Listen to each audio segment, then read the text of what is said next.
1990ರ February 2ರಂದು African national Congress ಮೇಲಿನ 30 ವರ್ಷಗಳ ನಿಷೇಧವನ್ನು ತೆಗೆದುಹಾಕಲಾಯಿತು. ಇದರ ನಂತರ ನೆಲ್ಸನ್ ಮಂಡೇಲಾ ಜೈಲಿನಿಂದ ಬಿಡುಗಡೆಯಾದರು.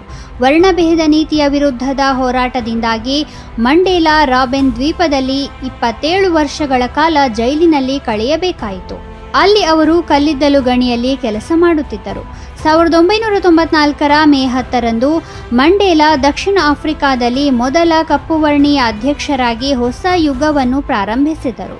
ವರ್ಣಭೇದ ನೀತಿಯ ವಿರುದ್ಧ ಮಂಡೇಲಾ ಪ್ರಚಾರ ಮಾಡಿದ ರೀತಿ ಹಲವು ದೇಶಗಳನ್ನು ಆಕರ್ಷಿಸಿತ್ತು. ಭಾರತ ಸರ್ಕಾರವು ಮಂಡೇಲಾ ಅವರಿಗೆ 1990ರಲ್ಲಿ ಭಾರತದ ಅತ್ಯುನ್ನತ ನಾಗರಿಕ ಪ್ರಶಸ್ತಿ ಭಾರತ ರತ್ನ ನೀಡಿ ಗೌರವಿಸಿತ್ತು. ಮಂಡೇಲಾ ಭಾರತ ರತ್ನ ಪಡೆದ 2ನೇ ವಿದೇಶಿ ವ್ಯಕ್ತಿಯಾಗಿದ್ದಾರೆ.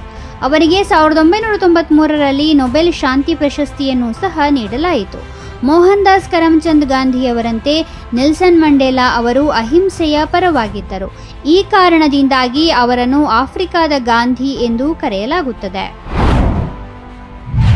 1914ರ ಫೆಬ್ರವರಿ 2ರಂದು ಇಂಗ್ಲಿಷ್ ಹಾಸ್ಯ ನಟ ಮತ್ತು ಚಲನಚಿತ್ರ ನಿರ್ದೇಶಕ ಚಾರ್ಲಿ ಚಾಪ್ಲಿನ್ ಅವರ ಮೊದಲ ಚಿತ್ರ ಮೇಕಿಂಗ್ ಅ ಲಿವಿಂಗ್ ಬಿಡುಗಡೆಯಾಯಿತು.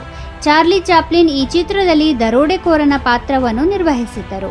ಇದು 15 ನಿಮಿಷಗಳ ಹಾಸ್ಯಮಯ ಚಿತ್ರವಾಗಿತ್ತು. ಈ ಚಿತ್ರ ಸಂಪೂರ್ಣವಾಗಿ ಮೂಕಿ ಚಿತ್ರವಾಗಿತ್ತು, ಅಂದರೆ ಅದರಲ್ಲಿ ಯಾವುದೇ ಮಾತು ಇರಲಿಲ್ಲ.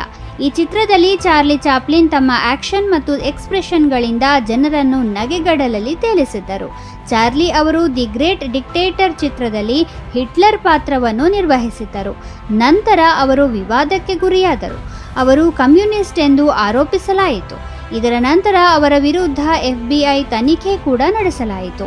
ಅಮೆರಿಕವನ್ನು ತೊರೆದ ನಂತರ ಅವರು ಸ್ವಿಟ್ಜರ್ಲೆಂಡ್ನಲ್ಲಿ ನೆಲೆಸಿದರು. ಮುಂದೆ ಅವರು 1977ರ ಡಿಸೆಂಬರ್ 25ರಂದು ಸ್ವಿಟ್ಜರ್ಲೆಂಡ್ನಲ್ಲೇ ನಿಧನರಾದರು. 1814ರ ಫೆಬ್ರವರಿ 2ರಂದು ಕೋಲ್ಕತ್ತಾದಲ್ಲಿ ಭಾರತೀಯ ವಸ್ತು ಸಂಗ್ರಹಾಲಯವನ್ನು ಸ್ಥಾಪಿಸಲಾಯಿತು. ಈ ವಸ್ತು ಸಂಗ್ರಹಾಲಯವು ಬಂಗಾಳದ ರಾಜಧಾನಿ ಕೋಲ್ಕತ್ತಾದ ಹೌರಾ ಜಂಕ್ಷನ್ನಿಂದ 4 ಕಿಲೋಮೀಟರ್ ದೂರದಲ್ಲಿದೆ. ಈ ವಸ್ತು ಸಂಗ್ರಹಾಲಯವು ಪ್ರಪಂಚದ ಅತ್ಯಂತ ಹಳೆಯ ವಸ್ತು ಸಂಗ್ರಹಾಲಯಗಳಲ್ಲಿ ಒಂದಾಗಿದೆ.